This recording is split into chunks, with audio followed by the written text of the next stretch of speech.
Deputado, o tema da rachadinha sempre foi muito caro ao PSOL, porque foi o primeiro a denunciar os esquemas de rachadinha do Flávio Bolsonaro investigados pela polícia no Rio de Janeiro, quando ele era deputado estadual. Sem querer entrar aqui nas questões técnicas do que aconteceu com o Janones, uma pergunta do ponto de vista político. Por que contratar esse desgaste de ser o relator do caso? Foi por sorteio, você podia não ter aceitado. Num processo eleitoral difícil como esse, uma situação que está sendo usada pelos seus adversários o tempo todo e certamente vai estar no horário eleitoral gratuito. Pedro, vamos passar limpo essa história. Eu acho que é importante. Primeiro, eu não escolhi ser relator de nada. Eu fui sorteado no Conselho de Ética, do qual eu sou membro representando o meu partido. Segundo, para mim, rachadinha é crime. Independente se for cometida pela família Bolsonaro, que comprou 51 imóveis em dinheiro vivo, ou pelo Janones. E tem que ser julgada pela justiça e punida exemplarmente. O que estava em jogo no Conselho de Ética era uma outra coisa. Era uma tentativa do PL, do partido do Bolsonaro, de promover um linchamento usando 2 pesos, 2 medidas. Era isso. Um critério que foi utilizado, para um tem que ser utilizado para outro. Os deputados que quebraram tudo no 8 de janeiro, que estimularam, que gravaram vídeo na rede social apoiando o ato golpista, não foram sequer julgados pelo Conselho de Ética sob o argumento de que isso aconteceu antes da atual legislatura. Foi 15 dias antes. O fato do qual o Janones é acusado aconteceu no mínimo 3 anos antes da atual legislatura.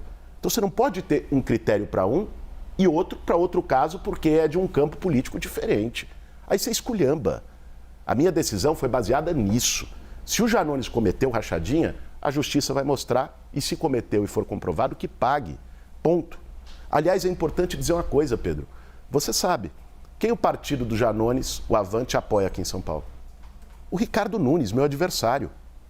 Ou seja, não tem pé nem cabeça querer colocar intenções ocultas ou alguma outra coisa. Eu cumpri o meu papel como deputado federal com coerência. Mas, deputado, o senhor como parlamentar e membro do Conselho de Ética, não tem que apresentar numa relatoria a sua posição e não só seguir o que outros parlamentares em outras ocasiões decidiram? Porque se fosse assim, a gente não mudava jurisprudência nenhuma nesse país. Teria ainda no Supremo Tribunal Federal, não haveria uma decisão em favor do casamento de pessoas do mesmo sexo, não haveria, ainda existiria a legítima defesa da honra. Então, o senhor como parlamentar não tinha o poder de mudar esse entendimento porque entende que a rachadinha tinha que ser punida com mais veemência? Aí a gente cometeria uma injustiça no critério do próprio Conselho de Ética, Clarissa. Por quê? Porque os deputados de um partido não são julgados baseados numa jurisprudência do partido do Bolsonaro. E um deputado de um outro partido que é oposto a esse campo é julgado baseado na mesma jurisprudência. Mas aí o Conselho de Ética não vai para sempre proteger os seus deputados? Não, eu acho que não pode. Tanto é que a ação para punir os do 8 de janeiro foi do meu partido. Não é? Eu defendo isso. Aliás, a ação, pouca gente tem falado isso, que é um tema nacional hoje, para acabar com o orçamento secreto de vez e com as emendas impositivas que destruíram a governabilidade no Brasil, a ADPF foi do PSOL. A ADI, desculpe, foi do PSOL. Assim, o que a gente não pode é permitir linchamento. E tem outra.